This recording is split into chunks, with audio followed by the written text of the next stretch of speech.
Hello viewers, welcome back to my channel. And today నేను చూపించబోయే recipe ఏంటంటే దోసకాయ పచ్చడి. అబ్బా, దోసకాయ పచ్చడా అని అనుకుంటున్నారా? లైక్ ఈ దోసకాయ పచ్చడి ఫస్ట్ నేను కూడా తినేదాన్ని కాదు, బట్ వన్స్ టేస్ట్ చేసిన తర్వాతనే తెలిసింది, ఓ ఇది కూడా ఇంత బాగుంటుందా అని చెప్పేసి.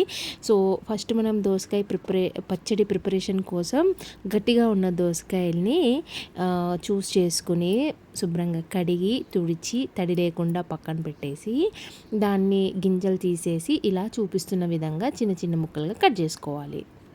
కట్ చేసుకున్న ముక్కల్ని మెజర్ చేసుకోవాలి. ఏదైనా ఒక బౌల్ తీసుకోండి. నాకైతే ఈ బౌల్ తోటి 4 కప్స్ ఆఫ్ దోసకాయ ముక్కలు వచ్చినాయి.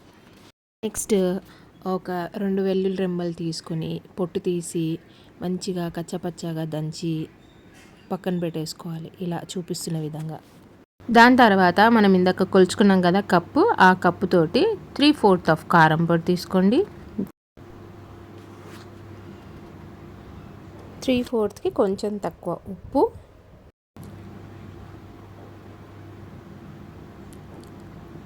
ఆవాల పొడి 2/4 ఆఫ్ ఆవాల పొడి అండ్ 1/4 ఆఫ్ మెంతుల పొడి.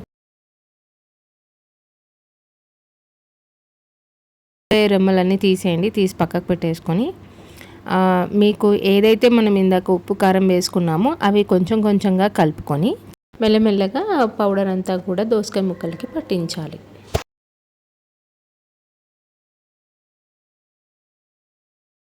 ఇలా కలుపుకున్నాక అందులోకి మనము పల్లి ఆయిల్ యూస్ చేయాలి. పల్లి ఆయిల్ 1 కప్ ఆఫ్ ఆయిల్ తీసుకొని ఫస్ట్ కొంచెం వేసి ముక్కలకంతా పట్టేటట్టు, కారేటట్టు కాకుండా ముక్కలకంతా పట్టేటట్టు కలుపుకోండి.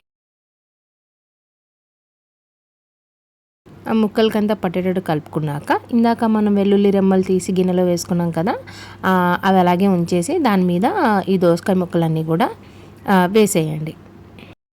ఇప్పుడు అదే దోసకాయ ముక్కల్లోకి ఒక 15 మినిట్స్ తర్వాత మనం పైనుంచి ఆయిల్ అని పోసుకొని ఆయిల్ అనేది లోపలికి ఇంకేటట్టు ఇలా చూపిస్తున్న విధంగా కలుపుకోండి. లోపలికి ఇంకేటట్టు అంటే వెల్లుల్లిపాయలని డిస్టర్బ్ చేయకూడదు, కొంచెం పైన కలుపుకోండి. వెల్లుల్లిపాయలు వచ్చేసి ఒక 3 డేస్ తర్వాత మనం మొత్తం కలుపుకోవాలన్నమాట.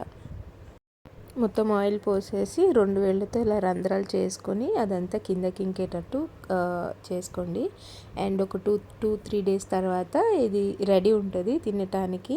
చపాతీ, రైస్ దేంట్లోకైనా కానీ బాగుంటుంది.